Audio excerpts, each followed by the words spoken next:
E aí, pessoal, sejam muito bem-vindos ao canal Tática Concurso. Na nossa aula de Direito Constitucional de hoje, a gente vai direto ao ponto para dominar um tema que, olha, não para de cair em prova: direito de nacionalidade. A missão aqui é uma só: gabaritar esse assunto. Tudo pronto para ir?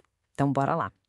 Ok, para já começar aquecendo, vamos com um clássico de concurso. Imagina só essa cena: um casal de franceses curtindo umas férias aqui no Brasil e, de repente, o filho deles nasce. A pergunta é: essa criança é brasileira nata? Parece simples, né? Mas cuidado, é aí que mora a pegadinha que as bancas amam para pegar quem está desatento. Fica aqui comigo que até o final você vai responder essa e outras perguntas com o pé nas costas. Antes da gente sair por aí resolvendo questão, a gente precisa entender o básico, sabe? As regras do jogo. Dominar esses conceitos é o que vai te diferenciar da galera que cai em pegadinha. Então, vamos construir essa base forte agora. Primeiro de tudo, afinal, o que é nacionalidade? Pensa nela como se fosse um elo, uma conexão oficial. É esse vínculo jurídico e político que liga uma pessoa a um país. É por causa disso que alguém é considerado parte daquele povo, um nacional. Bem simples, mas é fundamental entender isso, viu? Agora, como é que um país decide quem pertence a ele? Basicamente, existem dois grandes critérios no mundo. O jus soli, que é o direito de solo, e diz o seguinte: nasceu no meu território, então é meu. E tem também o jus sanguinis, o direito de sangue, que foca na família. Se seu pai ou sua mãe é daqui, você também é. E aqui, ó, atenção máxima, no Brasil, a regra é o jus soli. O jus sanguinis é a exceção. Grava isso a fogo. Beleza. Agora vamos mergulhar de cabeça no que a nossa Constituição fala sobre quem é brasileiro nato.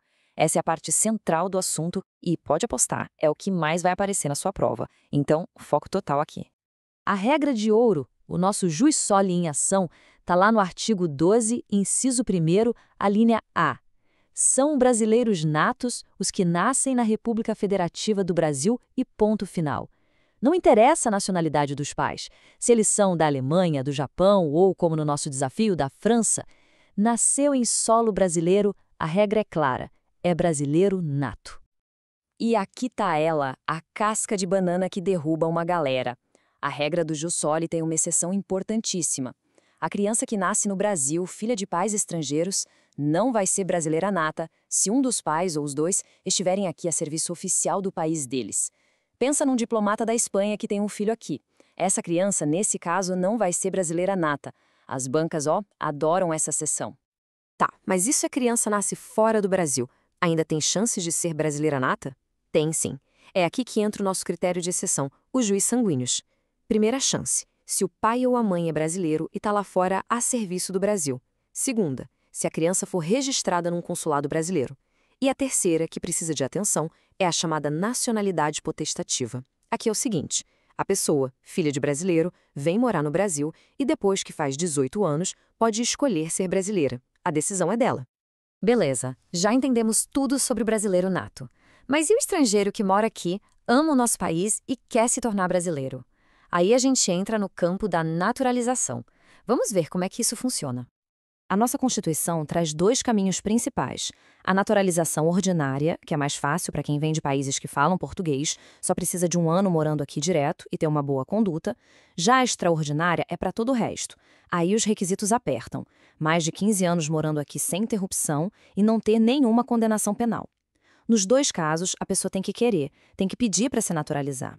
Certo, agora que a gente já sabe quem é nato e quem é naturalizado, vamos para a parte que mais cai em prova: as diferenças que a Constituição faz entre eles. Esse assunto é campeão absoluto de questões de concurso. O ponto de partida é a igualdade. A regra é: não pode ter diferença no tratamento. Uma lei comum, por exemplo, não pode criar uma distinção. Só que a própria Constituição abre umas brechas. E são exatamente essas exceções que a gente precisa decorar. E aqui tá a lista de ouro. Esses são os cargos que só um brasileiro nato pode ocupar. São posições-chave, sabe? Ligadas à linha de sucessão do presidente e à segurança do país. Presidente e vice, presidentes da Câmara e do Senado, ministro do STF, pessoal da carreira diplomática, oficiais das Forças Armadas e ministro da Defesa. É muita coisa para decorar. Clama concurseiro não se desespera, concurseiro usa macete. E para essa lista, tem um dos esquemas mais famosos e úteis do direito constitucional. Memorize isso aqui: mp3.com. Vamos decifrar esse código. O primeiro M é de ministro do STF. O P3, bom, são os 3 P's da linha de sucessão: Presidente da República, Presidente da Câmara e Presidente do Senado. O C é de carreira diplomática. O O vem de oficial das Forças Armadas. E, para fechar, o último M é de Ministro de Estado da Defesa. Com mp3.com, essa lista já está no papo. Agora, um último ponto muito importante. Um brasileiro pode perder a nacionalidade? A resposta é sim. E as situações em que isso acontece também caem bastante. Vamos entender isso direito? Basicamente, temos 2 situações. A primeira só vale para o brasileiro naturalizado. Ele pode perder a nacionalidade se um juiz cancelar a naturalização dele, caso ele faça alguma coisa muito prejudicial para o país. A segunda situação vale para todo mundo, nato e naturalizado, que é quando a pessoa adquire outra nacionalidade. Mas, calma aí. Essa regra de perder a nacionalidade se adquirir outra também tem exceções.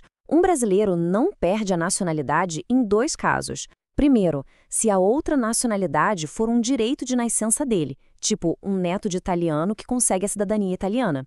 Segundo, se o outro país obrigar a pessoa a se naturalizar para poder morar lá ou trabalhar. Foco total nessas exceções. Muito bem, já vimos a teoria, as pegadinhas, os macetes. Agora chegou a melhor hora, colocar tudo isso em prática e ver como as bancas cobram esse assunto de verdade. Bora resolver umas questões táticas. E aí, lembra da nossa primeira pergunta? Olha ela aí, direto de uma prova da VUNESP. Pais franceses, de férias, ou seja, não estão a serviço da França. A filha Maria nasce no Brasil. E agora, qual a nacionalidade dela? Isso aí, brasileira nata, sem dúvida nenhuma. A gente aplica a regra geral do jus soli. Nasceu no Brasil e os pais estrangeiros não estavam a serviço do país deles. Questão clássica para ver se a regra principal está na ponta da língua. Agora, vamos para o outro lado da moeda.